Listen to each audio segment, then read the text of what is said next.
사랑하는 성도님들, 우리가 교회 공동체를 섬기다가 직분이라고 하는 걸 받아요, 그죠? 교회 공동체, 또 선교를 통해서나 아니면 추대를 통해서나 또 그렇게 해서 우리가 직제에 맞게끔 또 교회 공동체에서 재직이라고 하는 또 각도 직분이라고 하는 것을 우리가 공동체로부터 선출되어서 하나님 이름 앞에 우리가 부여받습니다. 처음 그 직분을 받을 때 마음은 어땠었나요? 떨리기도 하고 두렵기도 하고 또 감동이 오기도 하고, 내가 직분을 받았으니까 정말 하나님과 교회 공동체를 정말 열심히 잘 섬겨야겠다라고 이렇게 마음을 잡습니다. 그런데 시간이 흘러가면 흘러갈수록 너무 익숙한 것에 이제 우리 마음이 점점 이제 그 직분 자체가 어떻게 되나요? 그 의미 자체가 이제 퇴색해지는 거예요. 점점. 뭐 사실 집사나 권사나 집사나 안수집사나 3년 지나면 다 비슷해요. 일반 성도가 교회를 다녀서 3년이면 다 비슷하다고요. 왜 그렇습니까? 우리가 종교 생활을 한다라고 하는 그 형태적으로 보면 다 비슷해요. 누가 신실한지 누가 영적으로 깊은지 모른단 말입니다. 그런데 직분을 소중히 여기는 삶의 자세를 보면 달라질 수가 있어요. 이 거쳐왔던 교회 중에 어떤 권사님이 주방의 봉사만 수십 년 이렇게 하신 분이 계세요. 허리도 망가지고 관절도 고장나고. 은퇴를 하실 때 저는 목사님 아주 그냥 지겨운 그냥 이 봉사 이제 다 내려놔서 너무나 행복합니다. 그렇게 말씀하실 줄 알았는데, 목사님 이제 좀 정신 차리고 교회를 섬기려고 하니까 은퇴라고 하네요. 앞으로 몇 년 더 섬길 수 있는데 만 70세가 아니라 만 75세까지 해주시면 안 돼요? 그렇게 말씀을 하시는 거예요. 관절이 나가고 허리가 나가서 노상 그 병원에 가서 물리치료 받으시는 분이시고 관절에 인공뼈까지 심으신 분이세요. 그런데 이제는 섬길만 하니까 은퇴를 하게 됐으니 참 너무나 아쉬워요. 그래서 이제 장로님들한테 거기 담임 목사님하고 장로님들한테 그 당회 회의할 때 이렇게 저렇게 권사님이 얘기를 하시는데 뭐 총회 헌법상 만 70세가 은퇴지만 그냥 우리 지교회는 그냥 만 75세까지 좀 너무했고 한 만 73세까지 하시면 좀 어떻겠냐 이렇게 제가 제안을 드린 적이 있어요. 우리의 직분은 굉장히 소중한 거예요. 직분을 마치 뭐 동사무소 동장처럼 여기시면 안 돼요. 하나님 앞에서 우리가 모든 회중 앞에서 우리가 선언받은 거예요. 하나님의 기름 부음을 받았다고요. 성령의 기름 부음을 받았다고요. 근데 그 직분을 감당한다는 것은 뭡니까? 아까 말씀드린 대로다가 동사무소 동장의 업무를 보더라도 많은 민원들, 많은 사람들과 이게 불협화음이 생기잖아요. 그죠? 많은 사람들과 갈등이 생기고 사건, 사고가 다발적으로 생기는 게 동장의 역할이란 말이죠. 그 일들을 감당하면서 이렇게 부딪히고 저렇게 부딪히고 속상이고 내년엔 내가 이거 그만둬야지. 그런 마음이 드는 게 그런 일들이란 말이죠. 하물며 우리 하나님의 영적인 이 센터를 세워나가는 데서 얼마나 많은 하늘에 있는 악의 영들이 난리를 치겠습니까? 교회가 교회답지 못하도록 하기 위해서 우리의 이 저 밑바닥에 있는 육신의 정욕과 안목의 정욕과 이성의 사랑이라는 걸 계속해서 자극을 해.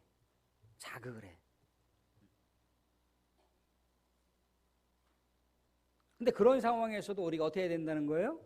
직분을 감당해야 되는 거예요.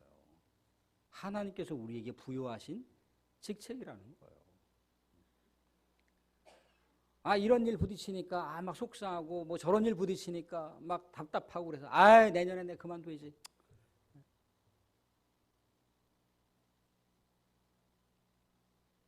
그런 마음을 먹으면 하나님을 부인하는 거예요. 하나님 부여해 주신 거를 거부하는 거예요. 우리는 이 직분에 대한 감당, 이 직책에 대해서 어떻게 생각을 해야 됩니까? 사도 바울이 뭐라고 그랬습니까? 우리가 요즘에 새벽마다 고린도 전후서를 나누게 되는데, 고린도 전후서에서 사도 바울이 자신의 직분에 대해서 이렇게 필사적으로 이렇게 고백하는 장면을 볼 수가 있어요. 사도 바울은 솔직히 엄밀하게 말하자면 12제자에 해당되는 사람이 아니에요. 예수님과 육체적인 그런 관련이 있는 분이 아닙니다. 예수님이 죽고 나서 부활한 영체를 만났지 예수님을 실제적으로 봤는지 안 봤는지 그런 여러 사료도 없고 예수님을 직접 그가 만나서 대화를 나눴다라고 하는 장면이 없어요. 그냥 부활하신 예수님을 만났을 뿐이란 말이죠. 많은 사람들이 사도 바울을 향해서 의심의 눈초리로 늘 언제나 바라봤어요. 아니 예수님의 12제자도 아니고 예수님을 살아생전에 같이 관계를 맺어온 사람도 아니고 근데 자기가 무슨 권위로다가 복음을 증거하고 있고 무슨 권위로다가 교회를 세우고 있어? 저 이단 아니야? 많은 사람들이 그렇게 의심을 했어요. 우리가 성경에 성령의 감동과 감화 때문에 사도 바울이 기록한 성경을 우리가 보고 있지만 그 당시에 사도 바울의 사회적인 위치, 그 당시의 종교적인 위치는 그렇게 대단하지가 않았습니다. 우리가 이 성경을 통해서 사도 바울 그러면 대단한 인물로 보지만 그 당시에서는 그렇게 중추적인 그런 인물이 아니었다는 거예요. 그런데 사도 바울은 늘 언제나 자신의 직분을 어떻게 정체성을 갖고 있었나요? 하나님께서 주신 직분이라고 하는 거예요. 하나님의 일꾼이라는 거예요. 그리스도의 전권 대사라고 하는 하나님의 은혜로 내가 이방인에게 복음을 증거한다라고 그렇게 얘기한다는 거예요. 다메섹 도상에서 처음 예수님을 만났어요. 그죠? 부활하신 예수님을 만나서 그 첫사랑을 간직하고 죽을 때까지 순교할 때까지 예수 그리스도의 그 사랑을 증거했던 사도가 바울이잖아요. 심지어 재판정에서 이제 이 석방을 해야 되느냐 아니면 참수형에 처해야 되느냐 아니면 계속해서 감옥에 있어야 되느냐라고 하는 그 분기점에서도 가장 불리한 지점인 예수 그리스도를 증거했다는 거 아니에요. 내가 예전엔 예수 그리스도를 믿는 사람들을 박해하고 그들을 체포하러 다니고 그들을 감옥에 갖고 고문시키고 때로는 죽이는 데까지 앞장섰는데 내가 다메섹에 그리스도인들이 많이 모여있다는 얘기를 듣고 그들을 오히려 체포하려고 출정했는데 이 다메섹이라고 하는 곳 그 중간 도상에서 누굴 만났다는 거예요? 예수 그리스도의 부활의 영체를 만났다는 거예요. 그래서 예수님 때문에 자신의 삶이 새롭게 변화됐다는 거죠.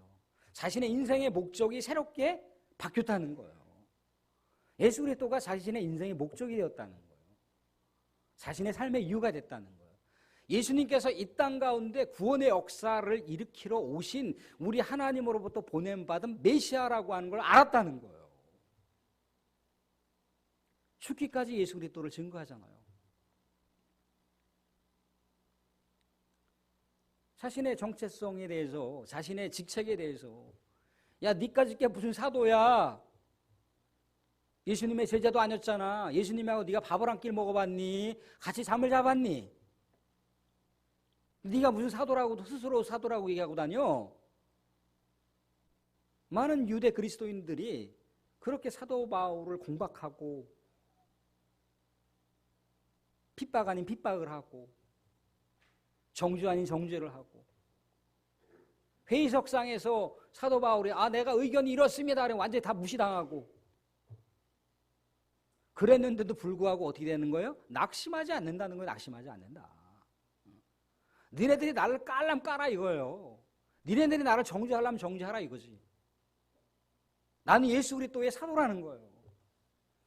우리 하나님께서 화해의 직책, 우리 하나님께서 복음의 파수꾼으로 나를 세웠으니 나는 그 직책을 내가 죽는 날까지 증거한다라고 그렇게 고백을 하는, 자신의 정체성을 사람들을 통해서 확인하는 게 아니라 하나님을 통해서, 성삼위 하나님을 통해서 확인하고 끝까지 죽는 날까지 그 일들을 감당한다는 거예요. 근데 첫사랑을 잃어버리지 않는 모습이었다는 거죠. 늘 언제나 새롭게 나는 그리스도 안에서 날마다 죽노라 라고 고백했던 사도 바울의 첫사랑을 계속해서 유지하는 그 모습을 우리가 보게 되는 거예요. 사랑하는 여러분들, 교회에서 뭐라고 불려집니까? 교회에서 목사라고 불려집니까? 아니면 장로라고 불려집니까? 안수집사라고 불려집니까? 권사라고 불려집니까? 여러분들의 직책에 맞게끔 교회 공동체를 온전히 세워가고 우리 하나님의 뜻을 받들어 여러분들이 그리스도인으로서 충만하게 살아가고 계신가요? 물론 그런 삶을 다 추구하겠지만 뭔가 미약하고 미진한 부분들이 다들 있으실 겁니다. 도대체 우리가 왜 그랬을까? 처음 직분을 받을 때는 정말 두렵기도 하고 감동되기도 하고 정말 떨리기도 하고 흥분되기도 하고 감격스럽기도 하고, 내가 예전에 이런 교회가 이렇게 됐으면 좋겠다라고 그렇게 그리고 생각을 많이 해봤는데 앞선 선배들이 그렇게 하지 않는다는 거예요. 내가 해야지. 근데 시간이 지나면서 어떻게 되나요? 사그라드는 거예요. 그 열정과 그 첫 마음이 사그라들어요. 왜 그렇습니까? 인정받지 못해서. 왜 그렇습니까? 알아주지 않으니까.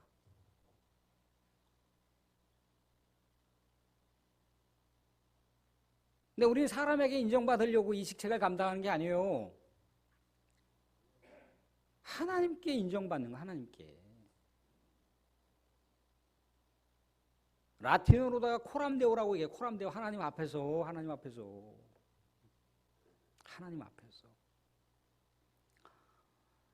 오늘 사랑하는 성도들, 에베소 교회에 대한 가르침을 통해서 우리가 한 수업 배우려고 합니다.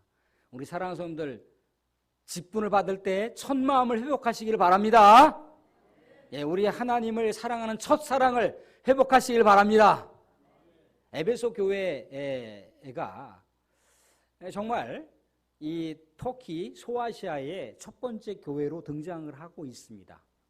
근데 에베소 교회가 정말 엄청난 퇴폐향락적인 그런 도시였단 말이죠. 정말 다양한 종교가 난무했던 이 종교의 격전지가 이 에베소라고 하는 지역이었어요. 사도 바울이 가보니까 난리도 아니네. 우상이 만연했죠. 음행이 아주 그냥 창궐하게 있어갖고, 심지어 음행이 사회 곳곳에만 있는 게 아니라 우상을 섬기는 신전 가운데 뽀젓이 합리적으로다가 공식적으로다가 그 신전을 섬기는 창기들, 신전을 섬기는 남창들과 여창들이 있는 거예요.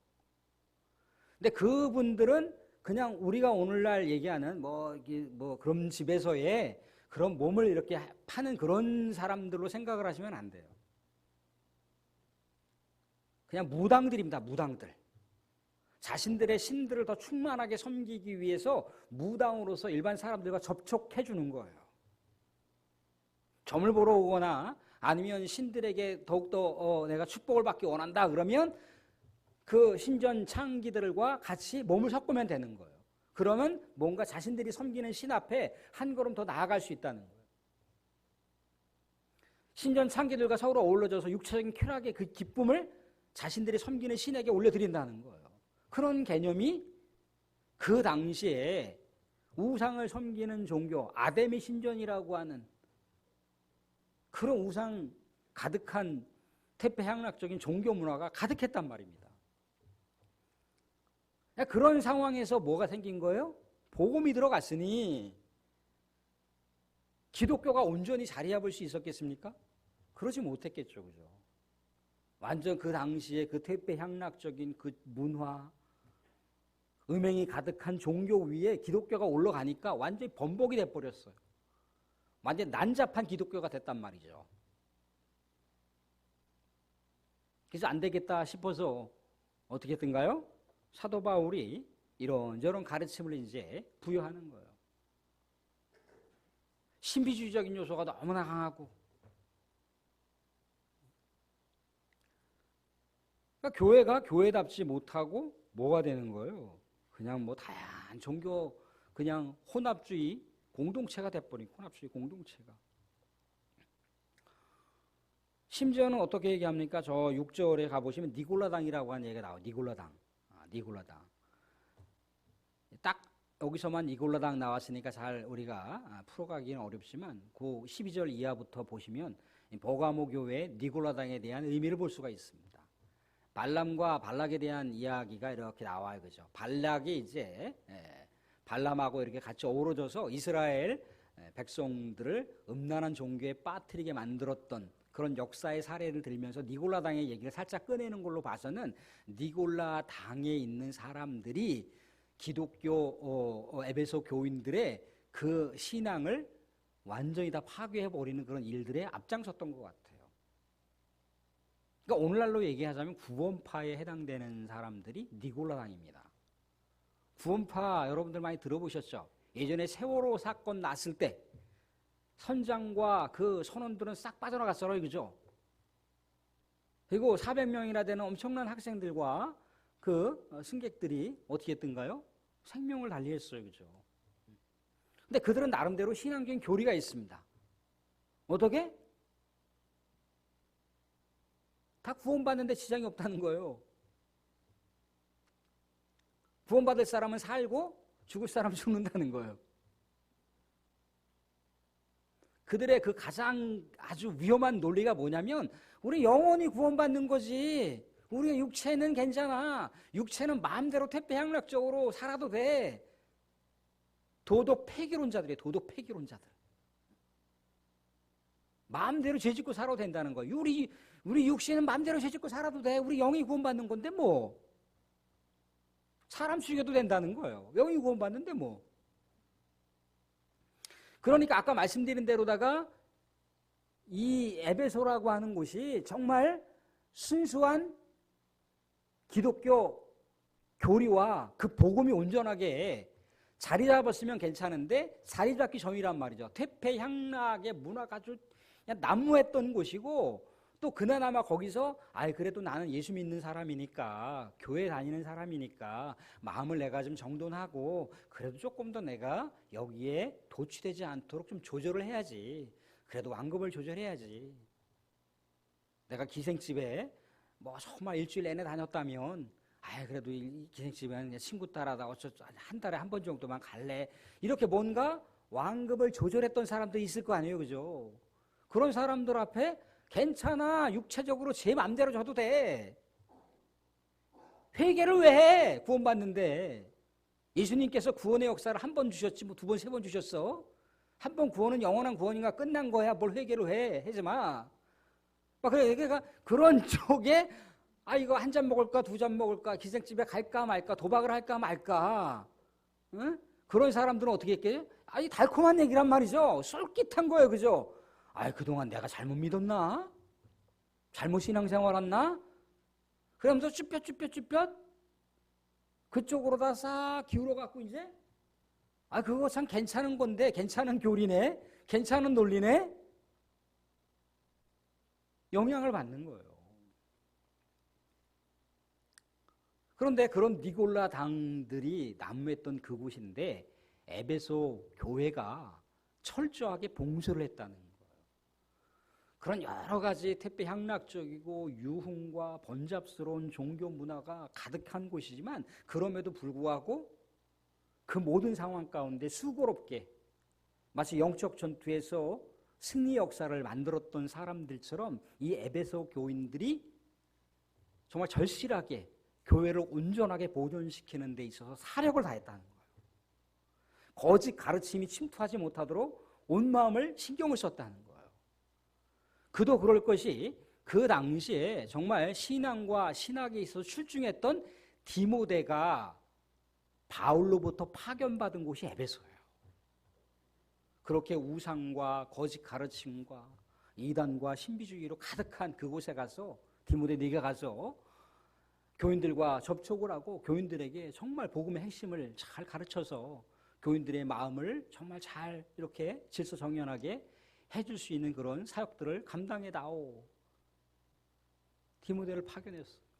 우리가 사도행전 19장 20장 보시게 되면 이 에베소 지역에 사도 바울이 상당한 시간 동안 사역을 했거든요. 공을 들였단 말이죠. 그래서 뭘 세웠어요? 신학교를 세워요. 두란노 서원이라고 하는 신학교까지 세운 곳이에요.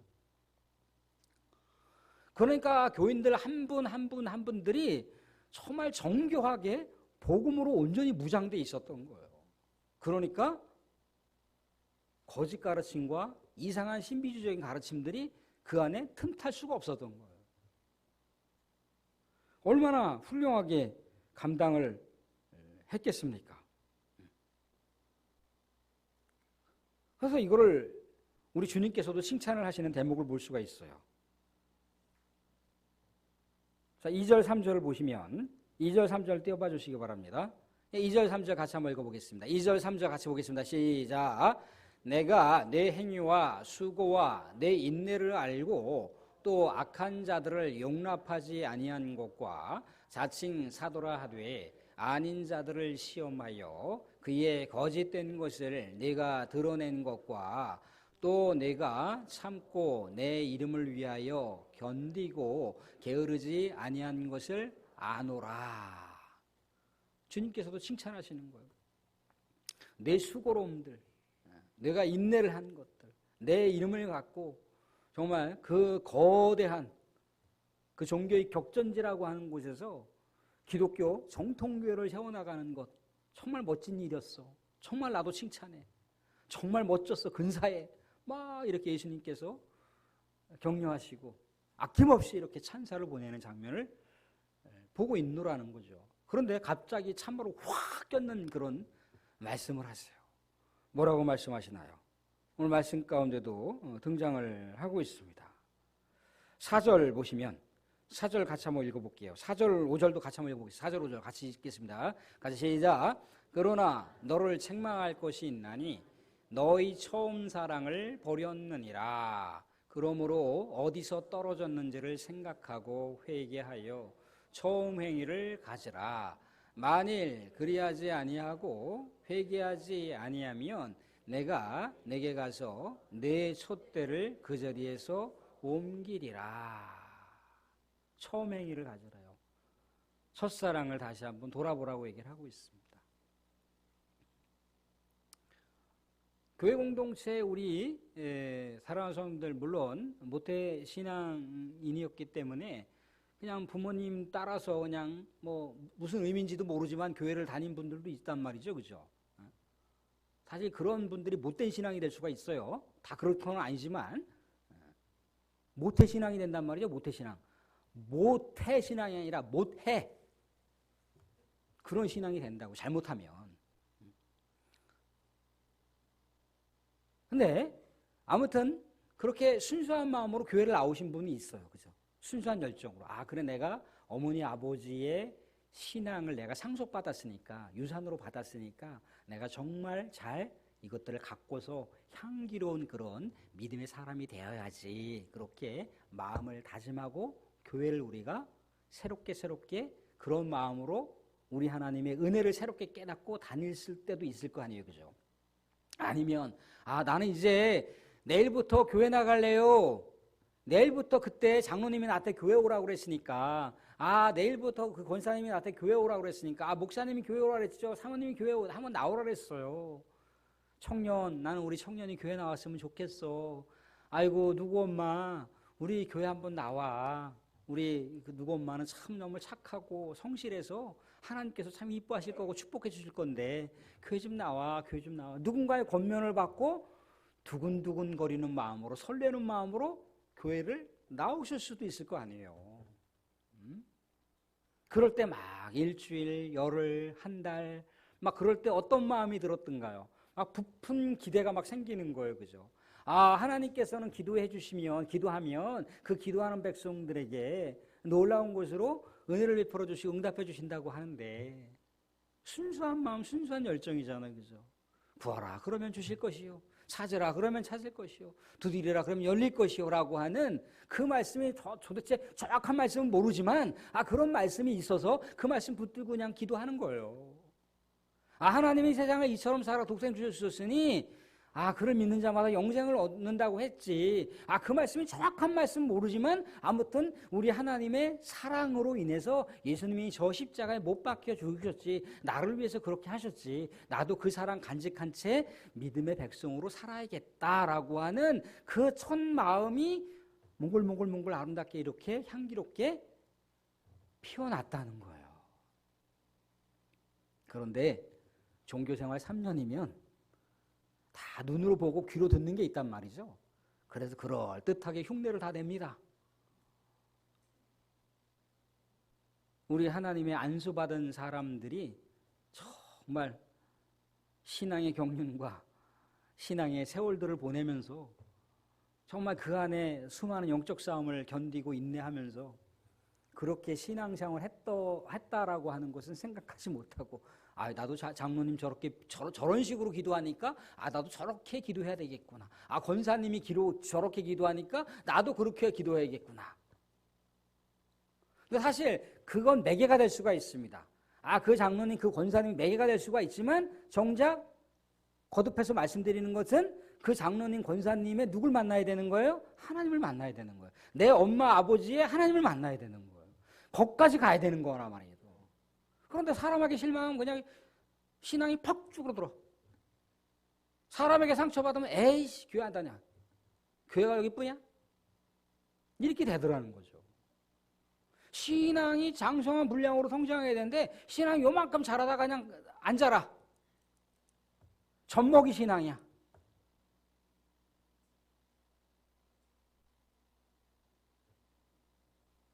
그런데 우리는 다시 첫 마음으로 돌아가자는 거예요. 첫 마음. 들은 건 있어갖고 이러쿵저러쿵 얘기를 한단 말이죠.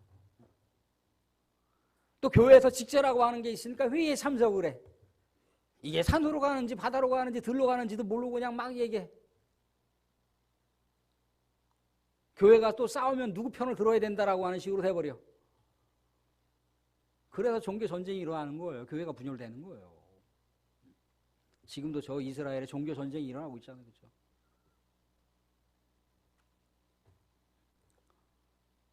첫사랑이 식어버렸다는 거예요. 첫사랑이. 왜 첫사랑을 잃어버렸을까? 곰곰이 생각해 보니까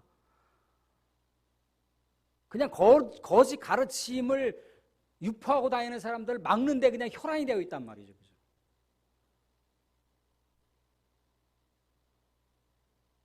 그리고 어때요? 퇴폐 향락적으로 빠져드는 인간이 있단 말이죠. 저 인간 저거 내가 술집에 몇 번 가는 거 봤는데 저거. 뒷골목에서 구름과자 먹는 거 내가 봤는데. 도박하는 거 어디 가서 저쪽이 농막에 보니까 도박하고 있던데. 농막에 가보니까 난리도 아니던데. 그런 것만 이제 눈 부릅뜨고 찾으러 다녀. 그게 무슨 집사요? 그게 무슨 장로요? 그게 무슨 권사요? 응? 서로 얘기해. 서로 욕하고 서로 비판하고. 그러다 보니까 뭐예요? 사랑이 사라져버렸어요. 그 권사님이 그럴 수밖에 없었겠지. 그 집사님이 그럴 수밖에 없었겠지. 장로님이 그럴 수밖에 없었겠지. 제가 예전에 한번 말씀드렸나요? 우리 사모하고 저쪽에 어디 가서 식당 가서 밥 먹고 나오는데 장로님이 얼큰하게 하셔갖고 이게 왼쪽으로 갔다 오른쪽으로 가셨다 그러는 거. 제가 민망해갖고 피했어. 다른 데로. 그럴만 하시겠지. 학교 교장인데 안 그러겠어요? 선생님들하고 회식하는 자리에서? 그럴 수 있겠죠. 그죠? 회사 대표면은 건배하면서 한잔 하실 거 아니에요. 그죠? 그런 거를 이해의 눈으로 사랑의 눈빛으로 못 본다는 거예요. 자꾸 그것만 이제 보게 되는 거예요. 그러니까 자꾸 내 시선으로 다 정치를 하는 거예요. 내 시선으로 다 비판을 해. 예수님께서도 비판하지 않았고 예수님께서 정죄하지 않으셨는데 자꾸만 그렇게 되더라는 거예요. 그러니 사랑이 식어버리죠. 사람을 통해서 하나님을 자꾸만 바라볼, 사람을 통해서 하나님께로 나아가야 되는데 사람을 통해서 하나님께로 나아가지고 딱 거기만 멈추는 거야. 아유, 저것도 믿는 것이라고.